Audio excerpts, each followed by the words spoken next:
Alors, on va voir sur ce chapitre le fait de prendre de la hauteur pour mieux accompagner la personne dans sa construction de son projet professionnel.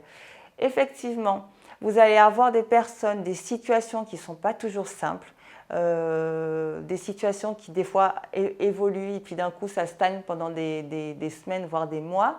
Donc il faut savoir prendre ce recul-là, se détacher, effectivement, parce que derrière, si on n'a pas ce détachement-là, on va avoir tendance à faire à la place de la personne, à se précipiter et c'est jamais vraiment bon dans ce genre d'accompagnement. Et c'est surtout que c'est à lui ou à elle de faire le nécessaire. On est bien d'accord que si vous les assistez, on loupe quelque chose. Donc c'est vraiment à la personne, selon son niveau de compétence et de compréhension, d'y aller à son rythme. Et de temps en temps, je dirais que vous pouvez prendre aussi votre casquette coach quelque part et mettre un petit coup de collier quand il faut aussi. Donc que la personne vous montre aussi sa motivation. Ce n'est pas vous qui recherchez un emploi, c'est lui. Donc c'est que lui puisse montrer ce qu'il a envie de faire. Donc c'est important ce que je dis, ça peut paraître un peu bourru ou quoi que ce soit, mais c'est vraiment ça qu'il faut tenir compte. Et prendre cette hauteur, c'est aussi dire, ok, voilà le passé de la personne, on se rencontre tous les deux dans ce présent pour peaufiner son futur. Donc, se détacher de son passé, mais en faire une force pour avancer dans son futur. Voilà. Donc, le CIP ou la CIP va viser à aider le bénéficiaire à acquérir des habilités qui vont être nécessaires pour résoudre ses problèmes, plutôt que je dirais, de pleurer avec lui et de rester dans une zone de confort qui n'est pas forcément idéale pour son avenir. Donc, ça va être quoi?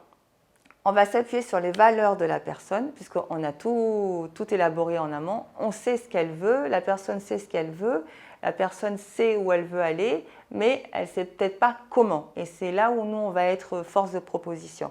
Donc, on va l'aider derrière à se réaliser, voilà, l'accompagner à se réaliser, l'accompagner à être en succès dans sa vie, effectivement, à reprendre son leadership, l'accompagner à avoir du confort, à avoir du plaisir, à reprendre conscience en la vie, parce que souvent c'est ça. Et puis derrière, le CIP doit aussi être soucieux du bien-être de la personne sans en faire trop.